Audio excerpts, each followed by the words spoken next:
India, सच सबसे पहले सबसे तेज।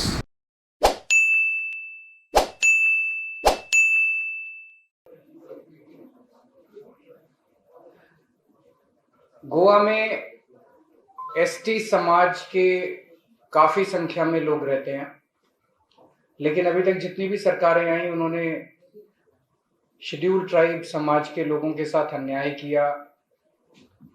संविधान में और कानून में जितनी भी उनके पक्ष में बातें लिखी हुई हैं, जो उनको बेनिफिट्स मिलने चाहिए, उनके वेलफेयर की स्कीम्स होनी चाहिए, वो कॉन्स्टिट्यूशन के खिलाफ जाके कॉन्स्टिट्यूशन का वायलेशन रिपीटेड हुआ है, कानून का वायलेशन हुआ है। तो आज स्पेसिफिकली एसटी समाज के लिए आम आदमी पार्टी गारंटी देने जा रही है। 8 पॉइंट एजेंडा हम लोग अनाउंस कर रहे हैं। सबसे पहला है कि ट्राइबल सब प्लान के तहत जो भी सेंटर से और स्टेट से बजट आता है उसका रफली 12.5% ट्राइबल्स के ऊपर खर्च होना चाहिए।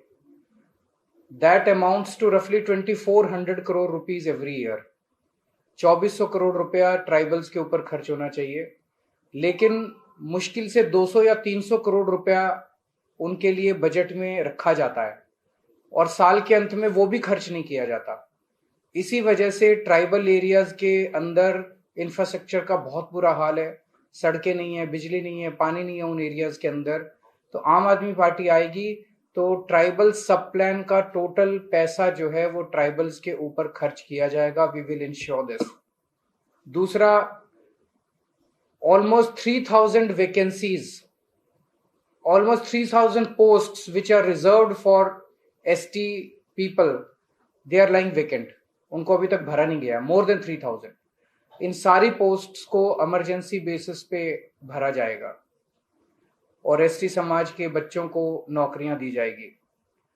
फॉरेस्ट राइट्स एक्ट, जो कि एसटी समाज के लोगों को जमीनों के ऊपर हक देता है, उसको लागू नहीं किया गया है। फॉरेस्ट राइट्स एक्ट को लागू करवाया जाएगा और एसटी समाज के लोगों को जमीनों के ऊपर जो उनका हक बनता है वो हक उन्हें दिया जाएगा। चौथा है, असेंबली के अंदर 12.5% रिजर्वेशन एसटी समाज की सीट्स होनी चाहिए। वो अभी तक लागू नहीं किया गया है, उसको लागू करवाया जाएगा। उसके लिए अगर केंद्र सरकार से भी तालमेल करने की जरूरत है तो हम तालमेल करेंगे। पांचवा है, एसटी समाज के हर व्यक्ति का पूरा इलाज, हर बीमारी का पूरा इलाज फ्री करवाया जाएगा, अच्छा इलाज करवाया जाएगा। ये आम आदमी पार्टी की सरकार सुनिश्चित करेगी। सिक्स्थ, हम उनके लिए अच्छे स्कूल खोले जाएंगे और उनके बच्चों को अच्छी और फ्री शिक्षा दी जाएगी, बचपन से लेकर ग्रेजुएशन तक कंप्लीट।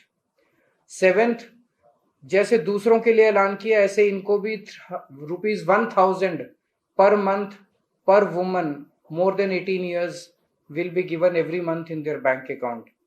And 8th, जितने भी बेरोजगार बच्चे हैं उनके एसटी समाज के after filling up the government posts, जो लोग बच्चे रह जाते हैं उनको प्राइवेट में नौकरी रोजगार का अरेंजमेंट करने की कोशिश करेंगे और अगर नहीं होता है तो उनको 3000 रुपीज पर मंथ के हिसाब से अनएम्प्लॉयमेंट अलाउंस देंगे। तो ये 8 पॉइंट एजेंडा आज हम एसटी समाज के लिए अनाउंस कर रहे हैं। अगर आपके कोई क्वेश्चंस हैं तो बताइए।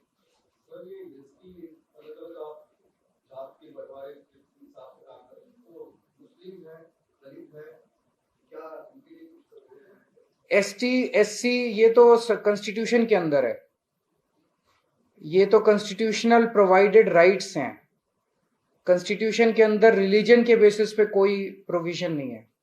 तो कॉन्स्टिट्यूशन के हिसाब से जो प्रोविजंस है, जो मैंने कहा कि 12.5% बजट इनके ऊपर खर्च होना चाहिए, इतनी रिजर्वेशन होनी चाहिए, जो मैं कह रहा हूँ ये उनके कॉन्स्टिट्यूशनल ऑब्लिगेशंस हैं गवर्नमेंट के, जो उन्होंने पूरी नहीं किए।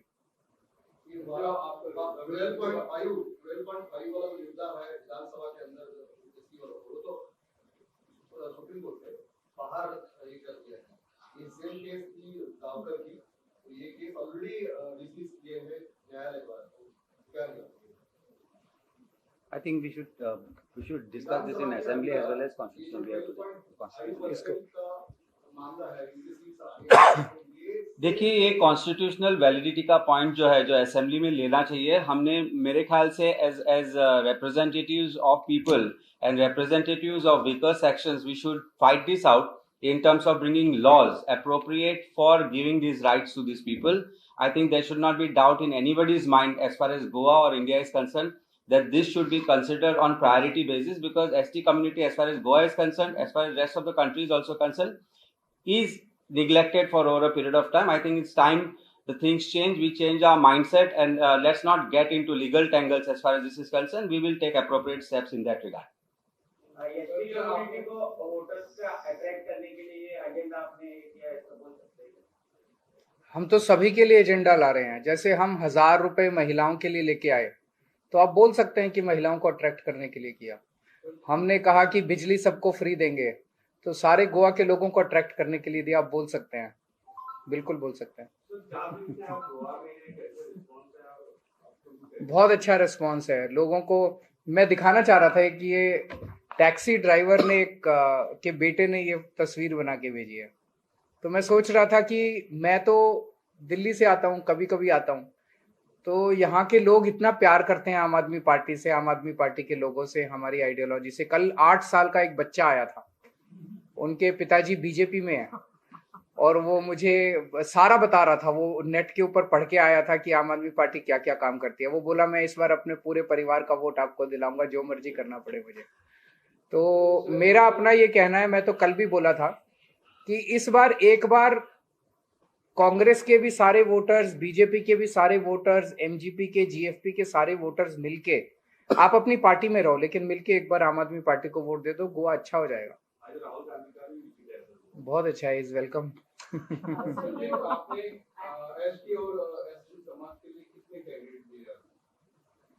कितने कैंडिडेट्स होंगे मेरे पास एग्जैक्ट नंबर्स नहीं है। डोमिनिक साहब हैं, वो भी एससी हैं। दो हमारे 2 कैंडिडेट्स हैं, 2 कैंडिडेट्स हैं।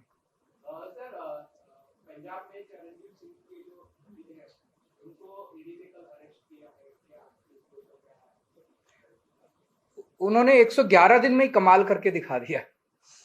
लोगों को 4-4, 5-5 साल लगते हैं करप्शन करने में, और फिर उन्होंने 111 दिन के अंदर ही इतना कमाल करके दिखा दिया। इतना करप्शन किया है। बहुत अनफॉर्चुनेट है, लोग देख रहे हैं, इसीलिए लोगों को एक ईमानदार सरकार चाहिए। राहुल गांधी शपथ दिलाने वाले हैं, उनके जो सभी उम्मीदवार हैं उनको, इसके बारे में क्या सोचना है? आपको कॉपी कर लिया उन्होंने? वो अच्छी चीजें कॉपी करें। हम चाहते हैं कि वो अपने जहाँ राजस्थान में उनकी सरकार है, छत्तीसगढ़ में उनकी सरकार है, तो वहाँ पे वो बिजली भी फ्री करें। वहाँ पे वो जो अच्छे स्कूल जैसे हमने दिल्ली में बनाए वो भी बनाएं, वहाँ पे अच्छे हॉस्पिटल भी बनाएं, वहाँ पे दवाइयाँ भी फ्री दें। सारी अच्छी चीजें हमारी कॉपी करें, फिर हमें पार्टी बनाने की क्या जरूरत है। फिर हम देखते हैं, वो तो चुनाव के बाद पता चलेगा।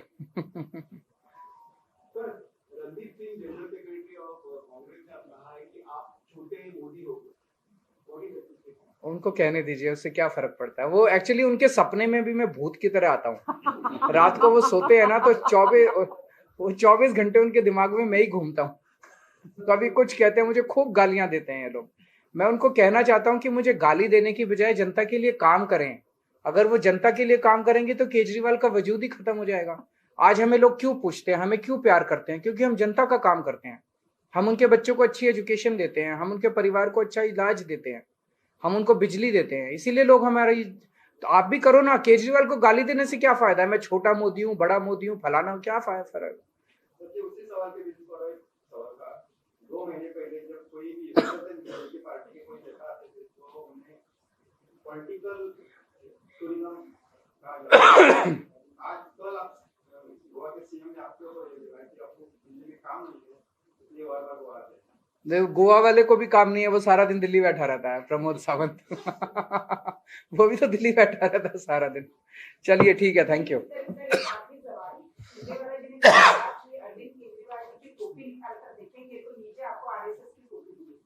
देख लो, मेरी टोपी नहीं है कोई ऊपर। कुछ भी बोलते रहते हैं ये लोग। मतलब यही मैंने कहा कि ये बयानबाजी की राजनीति, मैं उसको गाली दूं, तुम मुझे गाली दो, तू मैं करो। जनता इससे परेशान हो चुकी है। जनता अपने मुद्दों का समाधान चाहती है, अपनी प्रॉब्लम्स का सोल्यूशन चाहती है। वो मुझे गाली देता है, फिर आप लोग आके पूछते हो भाई सुरजेवाला ने ये बोला, आपको इस पे क्या कहना है, फिर मैं 2 गाली उसको देता हूँ, फिर वो 2 गाली। इससे समाधान, इससे देश का क्या फायदा होने वाला? इससे तो देश का कोई फायदा नहीं होने वाला। आपको उनसे ये पूछना चाहिए था कि कांग्रेस का गोवा के लिए क्या एजेंडा है। बोलो केजरीवाल दुनिया का सबसे गंदा आदमी है, आप गोवा के लिए क्या करेंगे ये बताइए। उनके पास गोवा के लिए कोई एजेंडा नहीं है, कांग्रेस के पास भी नहीं है, बीजेपी के पास। उनसे पूछो कि आपके पास गोवा का क्या एजेंडा, कहेंगे केजरीवाल छोटा मोदी है, ये एजेंडा है उनका। Thank you. सर एक आखिरी सवाल है, कल आपने एक नोबेल प्राइज को इंटरव्यू दिया, आप बीजेपी छोड़कर किसी भी पार्टी के साथ कोई अलायंस करने के लिए रेडी हो, अगर कांग्रेस साथ में आती है तो आप उनको साथ में लेने के लिए रेडी हो क्या? अगर कांग्रेस के कुछ एमएलए बचेंगे तो विचार करेंगे। वो तो 24 घंटे में सारे बीजेपी में चले जाएंगे। ऐसा हो तो आप उनके साथ अगर बचेंगे तो देखते हैं ना। थैंक